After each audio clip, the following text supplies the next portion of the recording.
aimer Dieu et s'ouvrir à la fraternité, c'est toujours plus fort, toujours plus loin.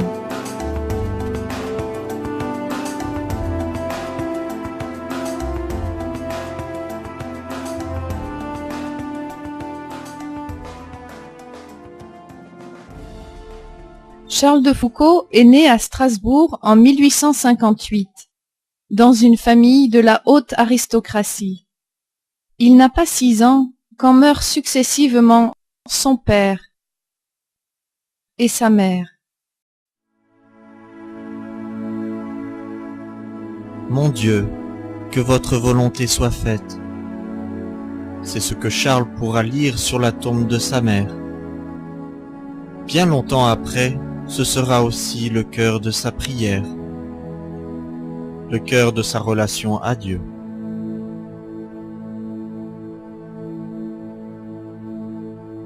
Pour l'heure, Charles et sa sœur sont entourés par leur famille. Ils sont confiés à leurs grands-parents maternels. Charles s'attache beaucoup à son grand-père et à sa cousine, qu'il regarde comme une sœur et une mère.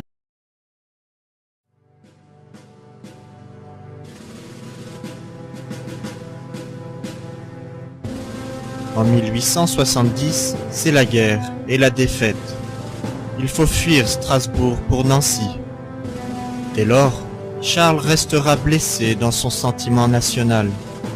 Plus tard, il aura un vif désir d'une fraternité universelle. Dans ce contexte historique, ce ne sera pas banal, mais un vrai travail.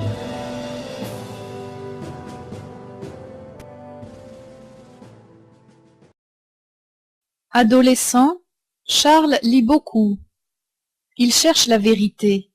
Il ne la trouve nulle part. Il perd la foi. Il devient paresseux et se conduit mal.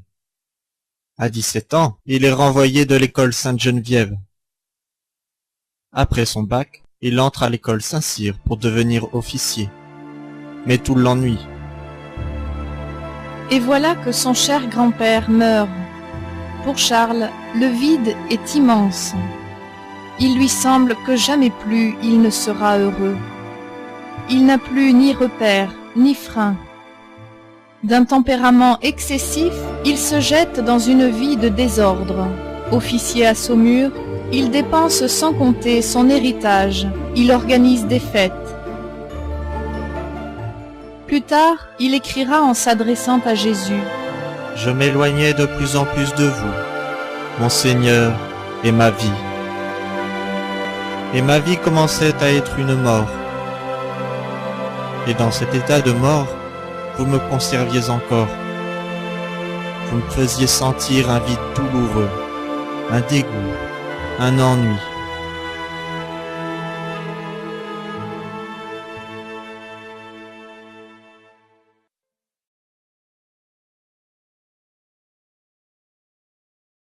À 22 ans, Charles est envoyé en Algérie avec son régiment. Là, il s'affiche avec une maîtresse, il se fait renvoyer. Il part alors à Évian, mener avec elle une vie de plaisir. Mais bientôt, il apprend que ses camarades partent en expédition. Il demande sa réintégration.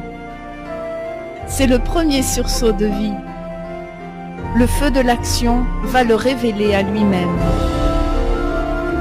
Une fois la bataille finie, retour en garnison.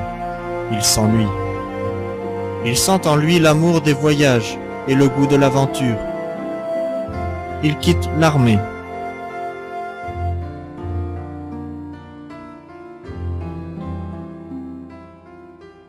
Charles a découvert les populations du Maghreb.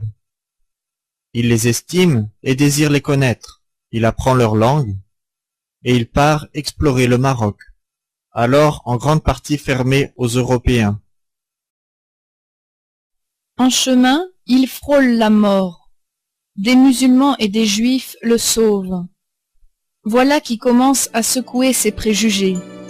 Mais surtout, le désert et la prière régulière des musulmans éveillent en lui une grande soif de Dieu.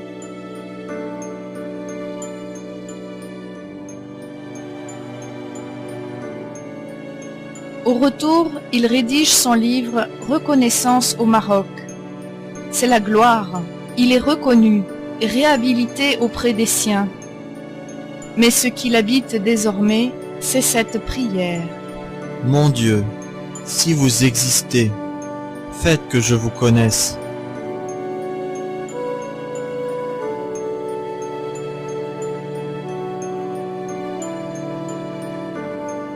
À Paris, sa cousine l'accueille tel qu'il est. Il est touché par sa foi profonde, sa bonté, sa discrétion. Sa manière de vivre l'interpelle et lui donne envie de croire. Elle connaît bien l'abbé Huvelin. Charles va le rencontrer. Il espère parler religion. Mais l'abbé le fait mettre à genoux, se confesser et communier. Charles accepte de s'ouvrir au lieu de conquérir. Il laisse entrer qui vient le chercher. Et c'est soudain la joie du cœur. C'est en pauvre et en pécheur que Charles découvre Dieu. Cette expérience de Dieu, comme un bon berger qui ramène la brebis perdue, blessée, va le marquer pour toujours.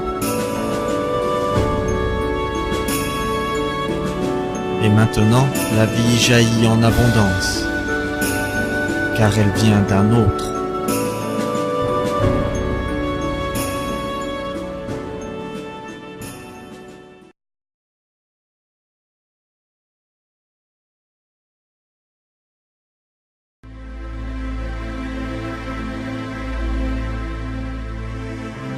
Avec tout l'amour de mon cœur, recevoir, Seigneur, ton pardon et avancer vers le bonheur, l'amour ne peut être que don.